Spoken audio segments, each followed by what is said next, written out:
friends, welcome again to my YouTube channel. By looking the thumbnail, you might know the today's topic. It's function of management. Okay, without spending the time, let's move towards the topic. As we know, management is an intangible process of planning, organizing, staffing, directing and controlling. So, this continuous process of management is the function of management. Now into the functions of management.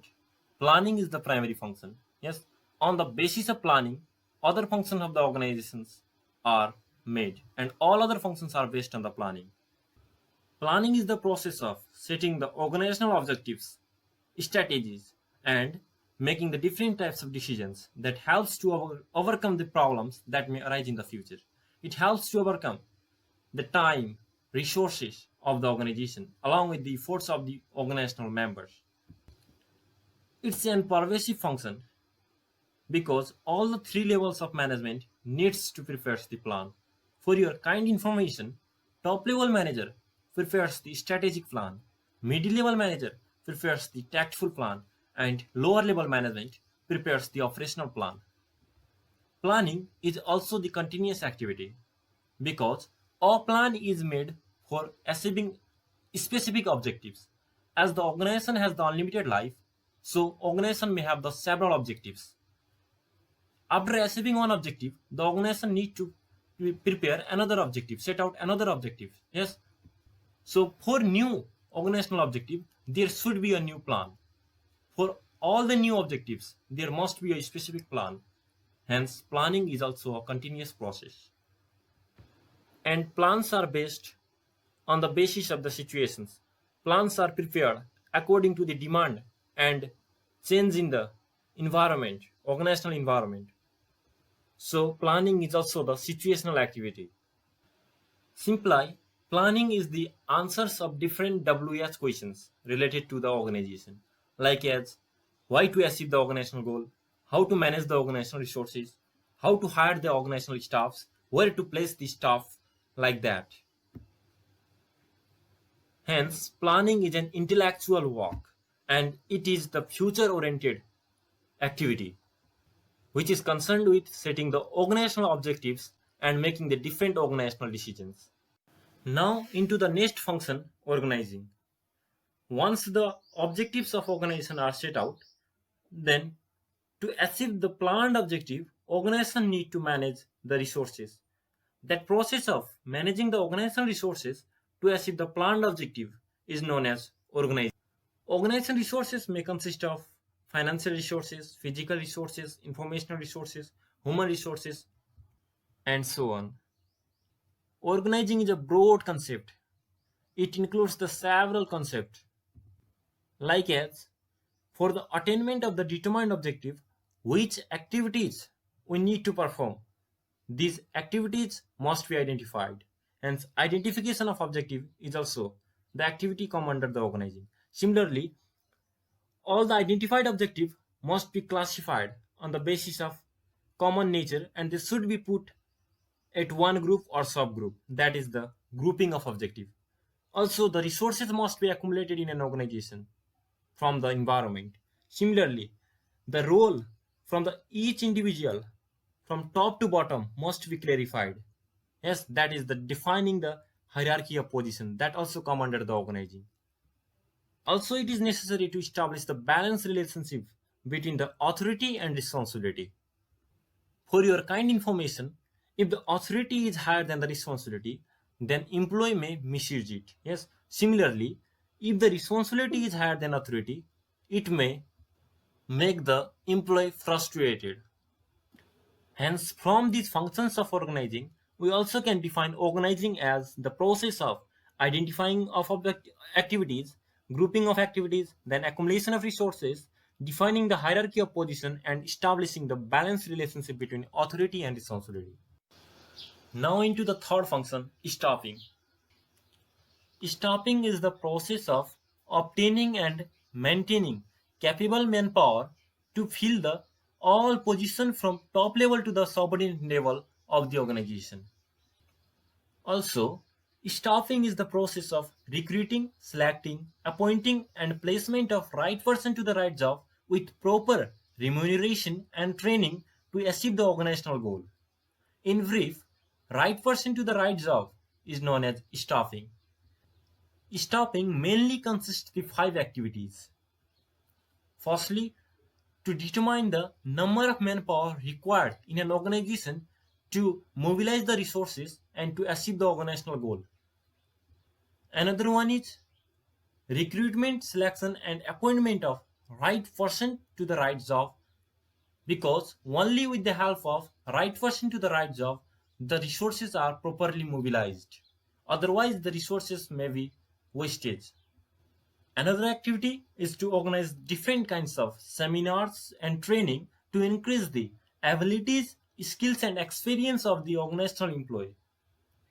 Next activity is to transfer and promotion of the organizational employees.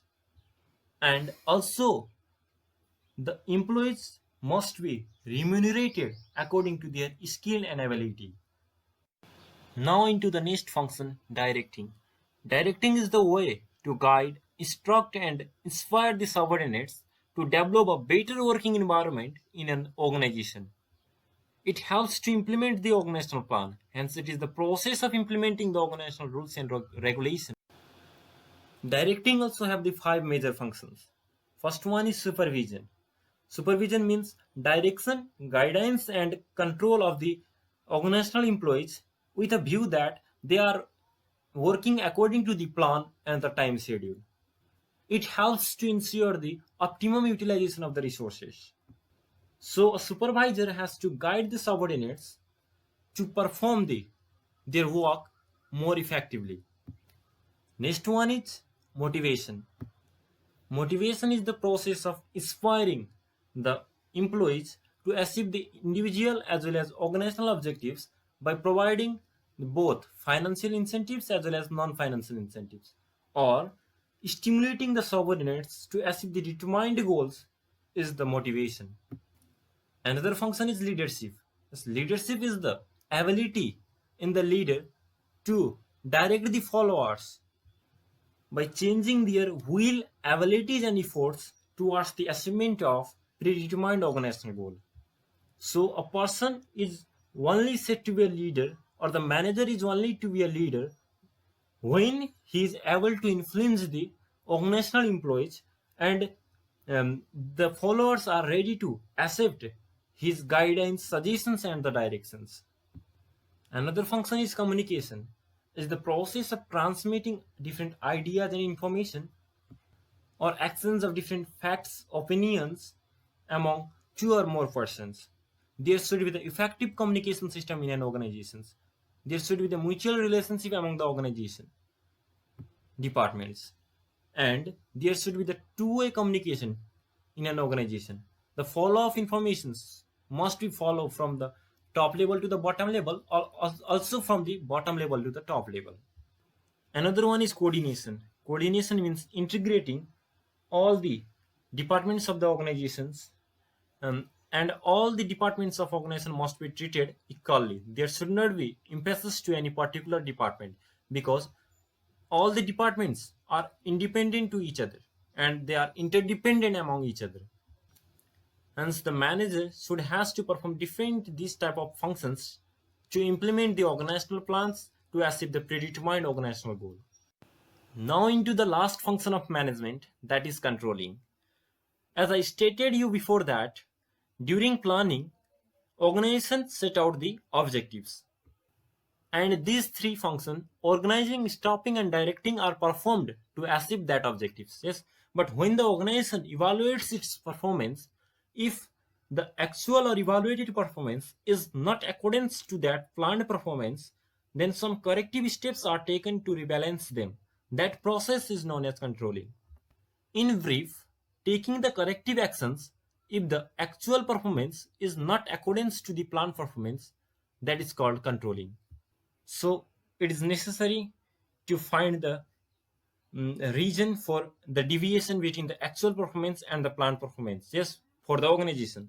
Yes, it may be both external factors or the internal factors that affects the relationship between the actual performance and the planned performance. External factors that may result in the deviations, like maybe change in the prices of goods and services, like as change in the government policies and increase in the competitions. Similarly, other internal factors that may result in the cause of deviations, maybe the lack of the raw materials in the organization, similarly use of the outdated technology or imbalance between the authority and responsibility, and so on. And this may be the reason for the cause of deviations between the actual performance and the planned performance. So the organization now need to take the corrective actions. Yes, what might be the steps the organization need to take? Yes, the management must have the strategy to remove the limitations in the internal environment through modification and to adjust itself with the external environment. Yes, as we know, external factors are beyond the control of management. So organization need to take some remedial actions, like as improvement or modifications in planning or betterment of internal environment, like as organizational restructure, also right person of right placement of right person to the right job, or betterment in directing techniques, and so on. Okay friends, these are major 5 management function. Hope you enjoy the video and express your love by hitting the like button and write your feedback and suggestion in the comment box. Don't forget to subscribe our channel and press the bell icon for such further informative videos.